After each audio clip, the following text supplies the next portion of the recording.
Bab 90, Meninggalkan Kastil 3. Jangan lupa like dan subscribe, agar kami makin semangat upload lebih banyak.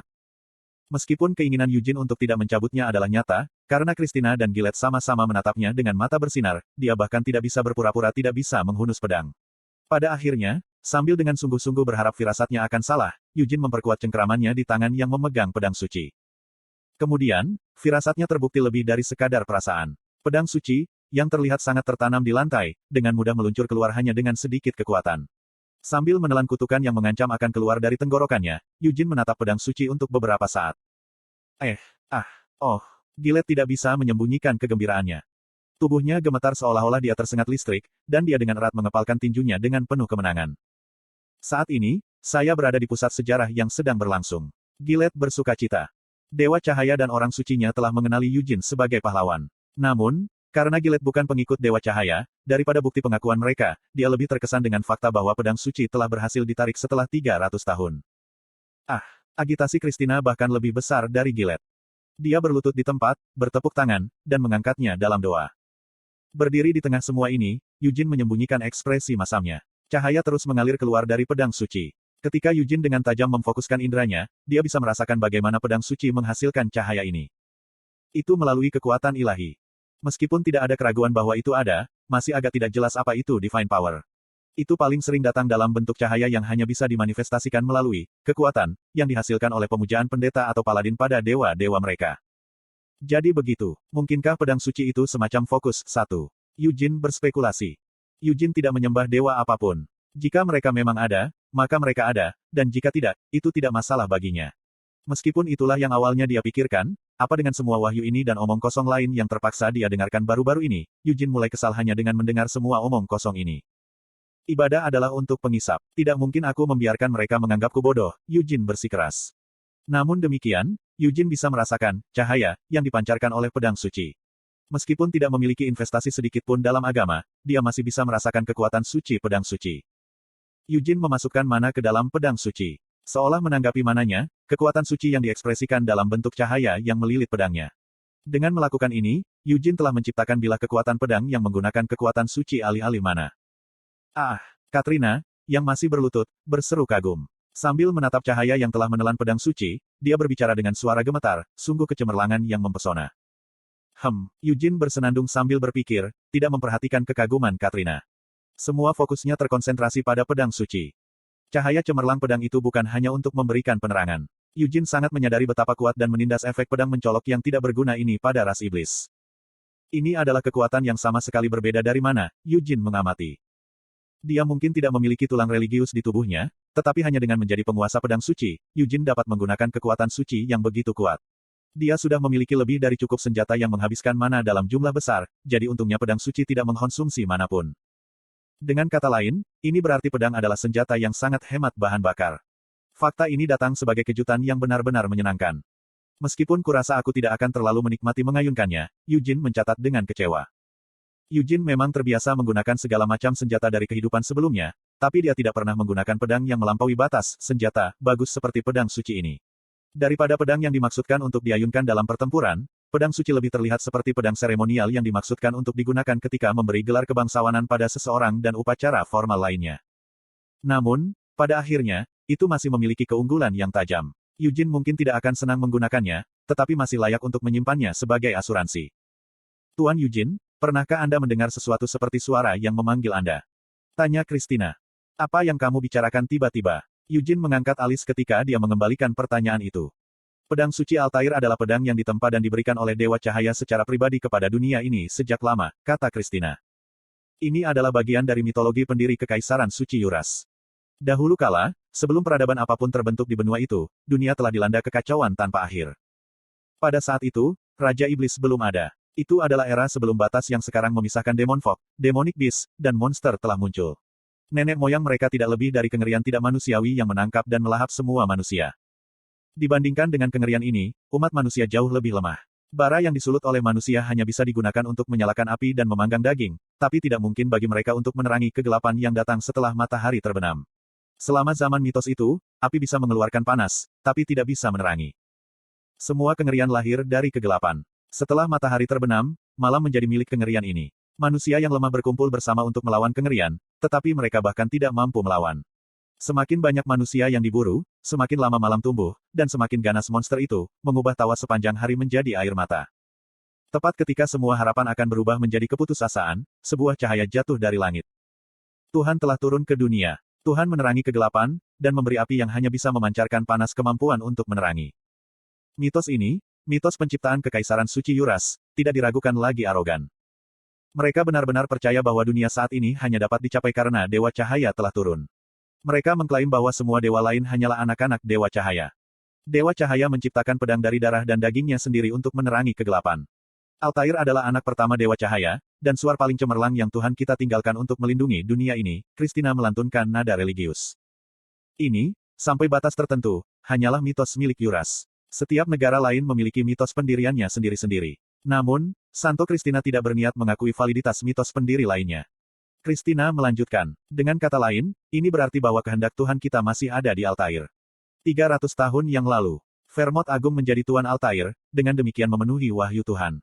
Hah, meskipun lusinan bantahan muncul di benaknya, Eugene hanya mendengus dan terus diam-diam mendengarkan Christina.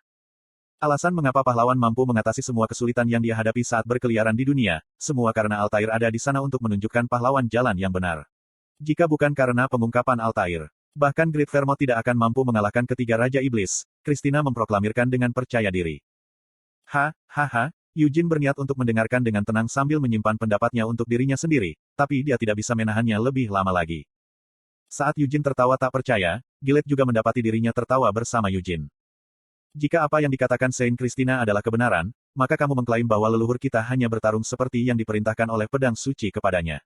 Gillette bertanya dengan tajam. Mungkin tidak sampai sejauh instruksi tentang cara bertarung, tapi dia pasti telah menerima bantuan pedang suci, desak Christina.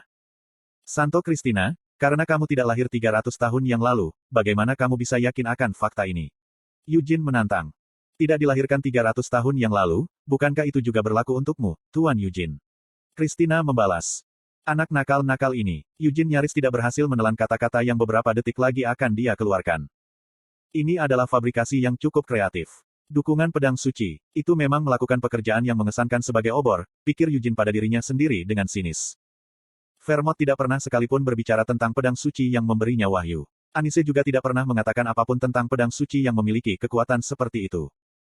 Yah, karena tak satu pun dari kita lahir 300 tahun yang lalu, tidak mungkin kita bisa mengetahui kebenarannya. Namun, siapa di dunia yang memberitahumu itu, Saint Christina? Eugene bertanya. Fakta-fakta ini diturunkan kepada saya melalui kitab suci, jawab Christina. Eugene mengerutkan kening, kitab suci. Bukankah Anda sudah mengetahui kitab suci, Sir Eugene? Pendiri klan hati singa Anda, Vermont Agung, adalah seseorang yang dihormati sebagai orang suci bahkan di dalam kekaisaran suci. Mungkinkah Anda belum pernah membaca tentang Book of Vermont, meskipun Anda adalah anggota dari klan Leonhardt? Christina bertanya tidak percaya. Tidak dapat segera menjawab, Eugene melirik Gillette. Gillette terbatuk dengan nada rendah dan angkat bicara. Itu, mengenai kitab Vermont, nuansa religius yang dibawanya begitu kuat sehingga tidak benar-benar disahkan oleh klan hati singa. Christina terkesiap, tapi itu. Iya, aku juga pernah mencoba membacanya ketika aku masih muda, tapi isinya sangat tidak masuk akal sehingga aku. Eugene terdiam dengan canggung ketika dia mengingat apa yang telah dia baca. Memimpin para pengungsi untuk berdiri di depan laut, Vermont mengangkat pedang suci sambil mengucapkan kata-kata suci dan membelah laut. Buku itu penuh dengan omong kosong seperti itu. Isinya bahkan lebih konyol dari apa yang tercatat dalam dongeng. Sekarang aku memikirkannya, pasti ada sesuatu seperti itu di dalamnya, Eugene menyadari. Rasul saya Vermont, berkat saya akan membimbing lengan Anda, jadi menerangi kegelapan dengan terang Tuhan. Seharusnya masih ada batasan omong kosong macam apa yang bisa mereka klaim. Bukan hanya klan Leonhardt yang mengabaikan kitab Vermont, buku itu juga diberhentikan oleh para sejarawan. Ini berarti bahwa buku tersebut sebenarnya dianggap kurang dapat diandalkan dibandingkan buku dongeng yang ditujukan untuk anak-anak. Christina mengubah topik pembicaraan. Jadi, Tuan Eugene, kamu belum mendengar wahyu yang datang dari pedang suci. Eugene bersenandung saat dia memusatkan konsentrasinya sambil menatap pedang suci. Christina menangis. Apakah kamu sudah menerima wahyu? Eugene dengan enggan mengakui, untuk sesaat di sana, aku mendengar suara di kepalaku, tapi aku tidak begitu yakin apakah itu sebuah wahyu. Konten iklan. Apa yang dikatakan suara itu padamu? Christina menuntut. Dikatakan untuk melihat Saint Christina dan menyuruhnya diam sebentar, kata Eugene dengan wajah datar. Mata Christina melebar mendengar kata-kata ini. Sambil mengepalkan roknya erat-erat, dia bangkit dari tempat duduknya. Tolong jangan meminjam nama Tuhan untuk menghina saya, pinta Christina dengan geram. Bukankah aku sudah mengatakannya sebelumnya? Bahwa aku tidak begitu yakin apakah itu sebuah wahyu, Eugene membela diri.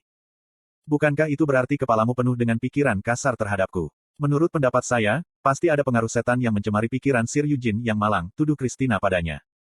Pengaruh iblis yang kamu katakan. Sejak saya masih muda, pikiran saya mengembara dari waktu ke waktu, dan saya sering merasakan dorongan kuat yang membuat saya sulit untuk mengendalikan diri. Eugene tersentak. Seperti sekarang. Kamu, bajingan. Petik 2. Hah? Christina terkesiap. Eugene melanjutkan. Mungkin ada diriku yang lain yang bukan aku di dalam diriku. Eugene Lionheart yang benar-benar berbeda yang meminjam suara pedang suci untuk mengucapkan kata-kata jahat ini. Apakah kamu mengejekku sekarang? Christina bertanya, sudut bibirnya melengkung ke atas membentuk senyuman berbahaya. Eugene mengetuk kepalanya sendiri, seolah-olah karena malu, dan meletakkan pedang suci di dalam jubahnya. Terkadang jebakanku ini tidak bergerak sesuai keinginanku sendiri. Itu penyakit yang cukup serius. Jika Anda mengizinkannya, saya dapat mencoba mengobati penyakit itu secara pribadi, kata Christina. Penyakit hati ini adalah sesuatu yang saya butuhkan untuk menyembuhkan diri saya sendiri. Saya, Eugene Lionheart, sebagai keturunan dari Great Vermont, tidak ingin bergantung pada Saint untuk mengatasi kelemahan saya sendiri, kata Eugene dengan sungguh-sungguh. Mengabaikan ini, Christina bertanya, apa yang kamu rencanakan sekarang? Mari kita pergi pada waktu kita sendiri. Eugene mengembangkan jubahnya saat dia berjalan melewati Christina. Aku merasa terganggu karena kamu pergi bahkan tanpa mengucapkan selamat tinggal pada Gerhard, Gillette mengaku ketika dia melihat mereka keluar ke gerbang warp. Saat dia menatap pavilion di kejauhan, Eugene memiliki ekspresi masam di wajahnya bahkan ketika dia merasa bersyukur atas pertimbangan Patriark, aku akan mengandalkanmu untuk mengambil tindakan yang tepat, Patriark. Bukannya kami tahu kapan Anda akan kembali. Bahkan jika itu saya tidak bisa terus berbohong kepada Gerhard selama bertahun-tahun, kata Gillette. Jika itu yang terjadi, tolong berikan surat ini kepada ayahku pada hari terakhir tahun ini, Eugene meminta sambil menyerahkan surat yang dia tulis sehari sebelumnya kepada Gillette. Katakan padanya aku akan baik-baik saja. Saya memiliki kepercayaan diri untuk menjaga diri saya sendiri kemanapun saya pergi, dan saya bahkan memiliki Tuhan yang agung yang melindungi saya dalam perjalanan saya. Gillette bersenandung setuju, meskipun daripada perlindungan Dewa Cahaya, dia lebih percaya pada kemampuan Eugene sendiri. Saint Christina akan pergi bersamanya juga, Gillette mengingatkan dirinya sendiri sebelum berkata, Eugene, aku percaya padamu. Terima kasih banyak, kata Eugene sambil menyeringai, sebelum mengulurkan tangan ke Gillette. Mungkin agak terlambat pada saat ini untuk menanyakan hal seperti ini padamu, apa tidak apa-apa jika aku memanggilmu Paman 2. Petik 2. Apa? Gillette mengucapkan dengan kaget. Eugene tampak malu, ayahku masih hidup dan dalam kesehatan yang baik. Dan bukankah kamu beberapa tahun lebih tua dari ayahku? Jadi kupikir tidak apa-apa memanggilmu Paman. Meskipun Eugene telah mengulurkan tangan untuk berjabat tangan, Gillette menarik Eugene ke dalam pelukan erat dan berkata, tidak peduli apa yang kamu panggil aku sudah menganggapmu sebagai putraku sejak 6 tahun yang lalu. Terima kasih banyak, ulang Eugene. Eugene mengucapkan kata-kata ini karena dia bersyukur atas kepercayaan Gillette kepadanya, dan karena dia juga merasa sedikit bersalah karena meminjam begitu banyak senjata dari gudang harta karun. Namun reaksi Gillette jauh lebih hangat dari yang dia duga.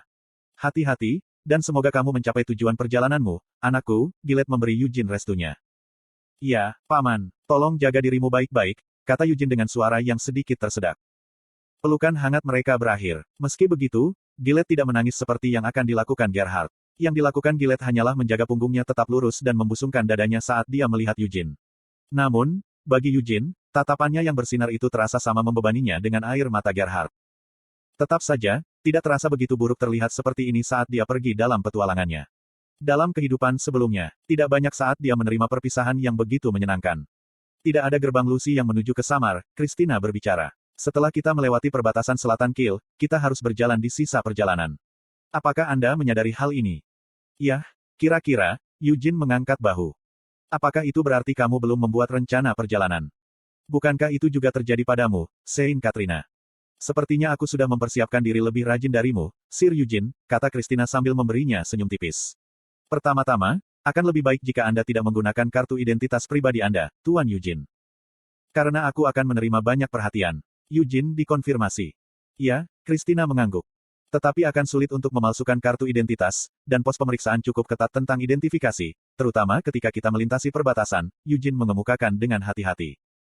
Namun, sejak mereka melintasi perbatasan, mereka tidak lagi terikat oleh kebutuhan akan kartu identitas.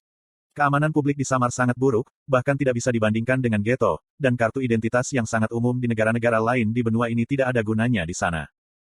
Kamu tidak perlu khawatir melewati pos pemeriksaan apapun, Christina meyakinkannya, saat dia mengeluarkan sesuatu dari bagian dalam jubahnya dan menyerahkannya kepada Eugene.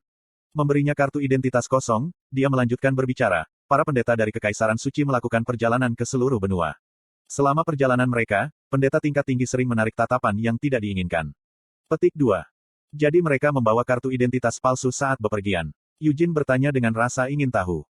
Kamu tidak akan menemui masalah apapun bahkan jika kamu merasa perlu menggunakannya, kata Christina dengan percaya diri. Eugene menyeringai dan mengambil kartu identitas itu. Sebelum melewati gerbang warp, Christina menunjukkan kepada Eugene cara mendaftarkan kartu identitas kosong. Metode untuk melakukannya tidak sulit, juga tidak memakan waktu terlalu lama. Identitas baru dapat segera dibuat dengan menempelkan ibu jari yang berlumuran darah pada kartu identitas dan menghafal nama yang akan digunakan sebagai aliasnya. Jadi sekarang setelah dibuat, apakah itu berarti Kekaisaran Suci pada akhirnya akan mendaftarkan identitas ini? Eugene bertanya. Dan dengan itu, identitas kita harus diamankan dengan aman, Sir Eugene, Christina menegaskan. Kami akan menyamar sebagai misionaris yang bepergian ke Samar. Pedang selama 300 tahun terakhir. Namun, jika Sir Eugene berhasil melakukannya hari ini, itu berarti bahwa Dewa Cahaya telah memberikan berkahnya untuk perjalanan Eugene, dan dia bahkan mungkin menyampaikan wahyu lain tentang perjalananmu. Eugene mengangkat alis. Kamu tidak benar-benar berniat untuk menyebarkan agama penduduk asli Samar, kan?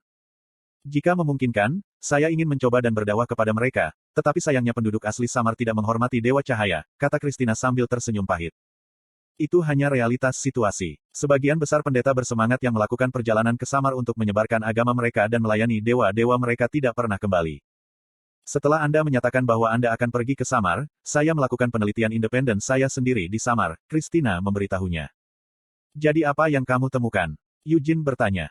Meskipun elf kadang terlihat di Samar, kebanyakan elf itu berkeliaran, tidak dapat menemukan cara untuk kembali ke kampung halaman mereka, kata Christina sambil membalik jubahnya. Beberapa tahun yang lalu, elf gelap Helmut mulai mengalir ke Samar dan melakukan kontak dengan elf pengembara ini. Jika kamu ingin menemukan desa para elf, kamu harus mencoba dan bertemu dengan beberapa elf pengembara, seperti yang coba dilakukan oleh para elf gelap. Baru beberapa hari sejak Eugene memberitahunya bahwa dia bermaksud pergi ke Samar. Dalam waktu sesingkat itu, dan bahkan tanpa meninggalkan kastil Singa Hitam, dia telah berhasil menyelesaikan penyelidikannya sendiri. Tampaknya identitas, Sein, cukup nyaman. Memikirkan akan ada Dark Elf, ekspresi Eugene berubah saat dia menyisir rambutnya dengan jari-jarinya. Setiap kali tangannya menggoyang-goyangkan helaian rambutnya, warna abu-abu rambutnya menggelap menjadi hitam. Bahkan setelah sigil Leonhard yang disulam ke mantelnya dilepas, Eugene juga mengubah penampilan jubahnya. Aku tidak punya ingatan yang bagus tentang hama-hama itu. 300 tahun yang lalu, ketika mereka berkeliaran di Helmut, dia telah melalui banyak krisis mendekati kematian. Namun di antara itu, ada satu momen khusus yang menonjol. Itu bukan dari pertempuran mereka dengan Raja Iblis. Atau sejak wajahnya hampir terbelah dua oleh pedang penjara. Itu sebelum itu. Kembali ketika dia bertemu Iris, putri angkat Raja Iblis Fury, peri gelap yang disebut raksasa. 1. Fokus adalah istilah umum untuk item khusus yang digunakan untuk merapal mantra, seperti tongkat atau tongkat. 2. Bahasa Korea memiliki kata-kata yang berbeda untuk paman tergantung pada apakah mereka lebih tua atau lebih muda dari ibu atau ayahmu. Di sini, Eugene menggunakan kata untuk paman yang lebih tua dari ayahnya.